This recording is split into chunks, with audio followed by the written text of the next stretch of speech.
Hi guys, welcome back to another video of শ্রেষ্ঠ review. আজকের ভিডিওতে আমরা কথা বলতে চলেছি অ্যাবাউট লেটেস্ট কিছু আপডেটস নিয়ে। খুব সুন্দর আপডেটগুলো যেগুলো আমি দিব তোমাদেরকে প্রজাপতি এবং প্রজাপতি টুকে নিয়ে।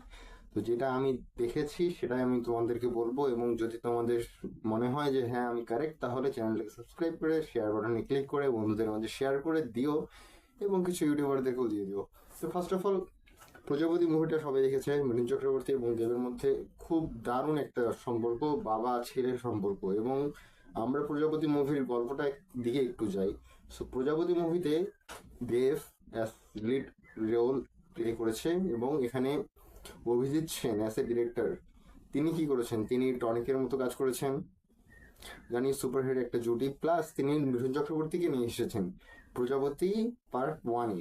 আমি টুর কথা বলতেছি না, কারণ টু এর কাজ কিন্তু প্রোডাকশনের কাজ চলছে, তো সেই বিষয়ে হিডেন কিছু ডিটেলস দিব, কিন্তু সেভাবে দিব না যাতে তোমরা ডাইরেক্ট সিনেমার গল্প বুঝে নাও তারপর সিনেমা হলে না যাও, এরকম কিছু না। ফার্স্ট পার্টের কিছু কিছু রেকর্ড রয়েছে, যেমন যখন ডিসেম্বর মাসে প্রজাপতি নিয়ে আসা হলো, সেটা 1 জানুয়ারি এবং 2 জানুয়ারিতে টপ কালেকশন করে, যেটাকে বলা হচ্ছে বাংলার মধ্যে টপ কালেকশন সেই সময় দাঁড়িয়ে।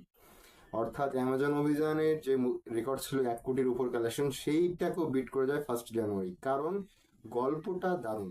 এবার প্রথম কথা, যে কেন প্রজাপতি হিট হলো। প্রজাপতি হিট হওয়ার পেছনে কন্ট্রিবিউশন কি শুধু দেব বা মিঠুন চক্রবর্তী বা অভিজিৎ সেন ডিরেক্টর? না, এর জন্য প্রধান যে কারণ সেটা হচ্ছে সাজবাদী মুভিটাই। সাজবাদী মুভি ছিল এমন একটি মুভি যেটা দেবের কেরিয়ারের একটা টার্নিং পয়েন্ট। আমরা বলি না টার্নিং পয়েন্ট, দেবের কেরিয়ারে মোট 3টা টার্নিং পয়েন্ট রয়েছে।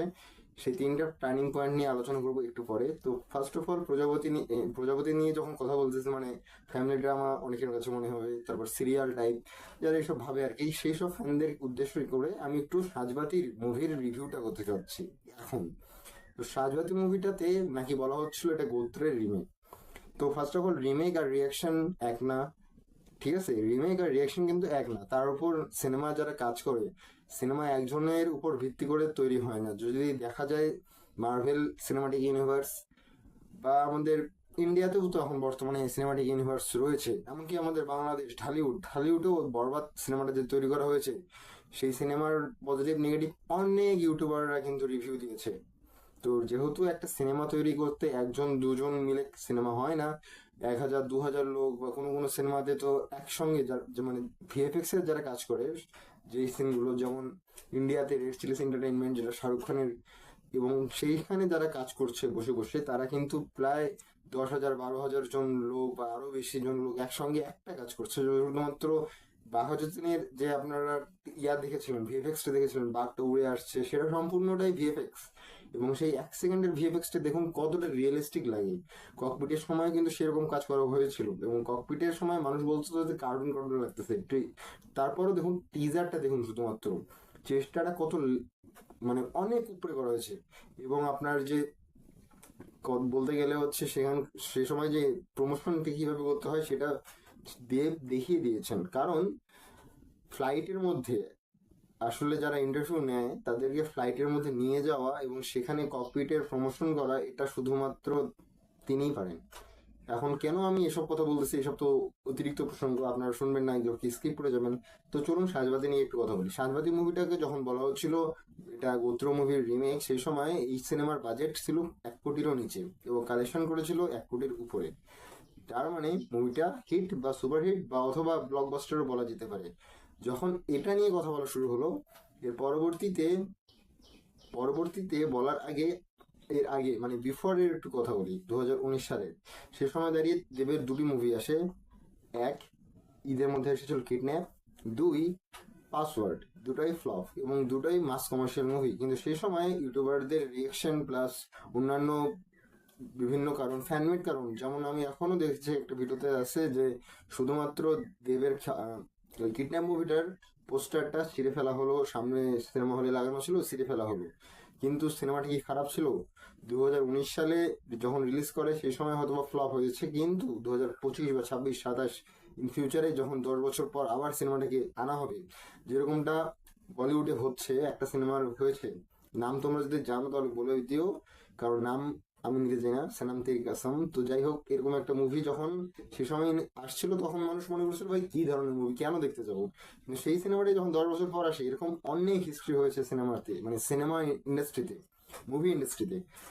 তো এখন যদি সেই সবকে নিয়ে আসা হয়, মানে যেমন কপির চ্যাম্প হয়েছে, আনলিমিটেডকে তো কপি বলে দেওয়া হয়েছে, এবং এটা নিয়ে অনেক ট্রোলের শিকার হতে হয়েছিল দেবকে। একটা 5 সেকেন্ডের একটা জিনিস বিষয়ের জন্য এত মানুষ নিন্দুক, যে নিন্দুক তো তাদেরকেই বলে না যারা পজিটিভ দিক না দেখে সবসময় শুধু নেগেটিভ দিকে দেখে।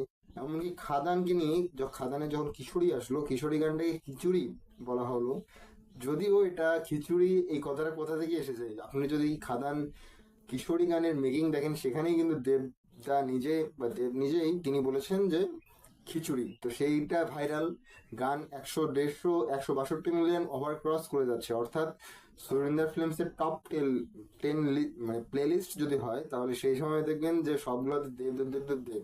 এমনকি SBF এর যখন আপনি দেখবেন টপ লেভেলে দেবই রয়েছে।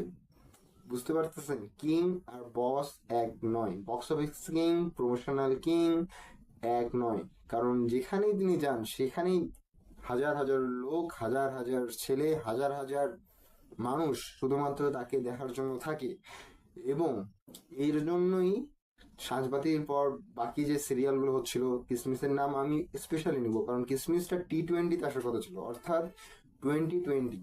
একটা প্রমোশন দেখুন, যখন অ্যানাউন্সমেন্টও করা হয়, মিউজিকটা দারুণ লাগে, কিন্তু সেই মুভি মানে সেই ভিডিওটার আপনি যদি জাস্ট ভিউজ কাউন্ট করেন, অনেকে তো ভিউজ দিয়ে সিনেমা কাউন্ট করে, যে যেহেতু ভিউজ বেশি সিনেমা সিনেমা হিট হবে। মানে সিনেমা হিট হবে মানে এমন হিট হবে আপনি বিশ্বাস করতে পারবেন না। কিছু কিছু ফ্যানরা আছে যারা মনে করে যে 24 ঘন্টায় 100 মিলিয়ন ভিউজ, তার মানে 100 কোটি লোক দেখেছে সিনেমাটিকে, কিন্তু এরকমটা নয়। কিসমিস মুভিটার অ্যানাউন্সমেন্ট টিজারটা জাস্ট মিউজিকটা দেখেন, দারুণ। এখনো আমার মনের মধ্যে সেই মিউজিকটা ভাসে। এবং যদি আপনি অ্যানাউন্সমেন্ট টিজারটা আবারও দেখেন, সেখানে ভিউজ মাত্র 2 লাখ, কিন্তু মুভিজ যারা দেখেছে তাদের সংখ্যা 1 লাখ।